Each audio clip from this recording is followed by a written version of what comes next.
Makyo panoorin natin yung pagrampa nila Elias JTV kanina ni Ma'am Beverly. Yan, at ng makasamahan pa niya guys sa Okada, Manila. Dito po sa Pageant Talk. Ayan po si Ma'am Beverly. Oh, grabe. Ang ganda ng suot guys. Ayan. Gown na kulay silver. Ayan, tapos meron po siyang, anong itawag din, yung parang sombrero. Ang ganda tingnan, no? Napaka-elegante ng dating. Ayan, sa Okada po yan eh. Ayan, hindi ko lang sure mga kuya kung natuloy yung kanilang yung kanilang Sultan Kudarat ngayon. Kasi naka sila ngayon, naka-schedule. Ayan, June 8 sa Sultan Kudarat sila. Pero ayan, nandito sila ngayon sa Okada, Manila para dumalo dito po sa fashion show. Ayan, sa Pageant Talk. Ayan, so kasama niya si Ma'am Beverly. Ayun yung idol natin, no? Si Ohay. Ayan, si Ohay. Ayan, Elias JTV. Ayan. So, hindi ko alam mga kung ano yung hawak-hawak ni Elias. Award ba yan, guys? Pa-comment naman yan sa comment section kung award ba yung hawak ng idolo natin na si Elias JTV. So, ito yung mga kaganapan, guys. Sayang at walang sound yung video na yan, oh. Ayan, hindi ko alam kung bakit nawalan po siya ng sound. Ayan, baka na-copyright or baka kinuha lang ng may-ari ng video yung sound. Yun, no? Tingnan nyo naman yung mga kasuotan nila, guys. Ayan. Ayun, agaw pansin talaga yung kulay green. At ayan naman yung natin, yung idol natin, si Elias JTV. Ayan, nakasuot po siya ng Americana na suot. Ayan. Tapos, ganun pa rin, naka-bandana pa. Bandana ba yung tawag din, guys? Yung nilalagay ni Elias sa kanyang ulo. Ayan. Yung kanyang signature look. Ayan. Tapos syempre yung baon-baon niya, yung kanyang smiling face. Ayan po yung mga nakasabay niya kanina, guys. So, grabe.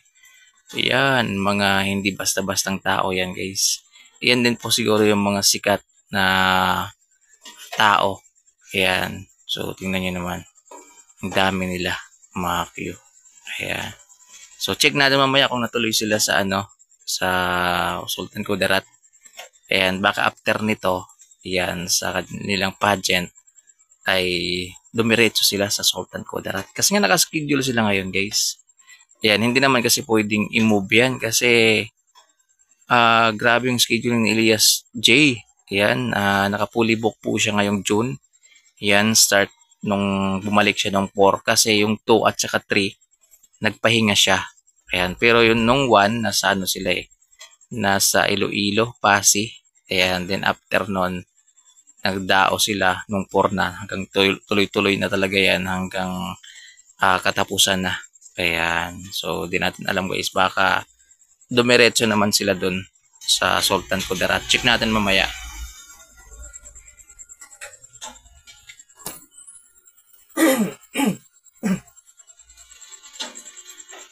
Ayan, no, ang dami nila mga Q. Ayan, so tingnan nyo naman guys. Sayang nawala yung sound ng video na yan. Ayan, hindi natin naririnig yung mga sinasabi nila dito. Ayan, pero ayun yung idol natin, no, sa gilid. Ayan, nasa gilid lang po siya guys. Ayan, at kung mapapansin nyo dito yung mga tao, medyo medyo chill lang, yan, relax. Ayan, kasi po siya, formal event po siya. Hindi katulad dun sa mga concert ni Elias JTV na bardagulan. Ayan, rock and roll talaga yung mga tao guys. Ayan, so hindi natin alam baka after nito, sige, magpapapicture yung mga tao dyan. Dahil nga kilala naman si Elias JTV. Yun, no? Ayan, may corona. Ayan, sa Okada, Manila.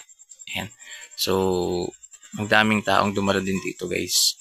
Hindi lang sila Elias JTV balita ko mga rin, mga sikat na personality rin yung pumunta dito.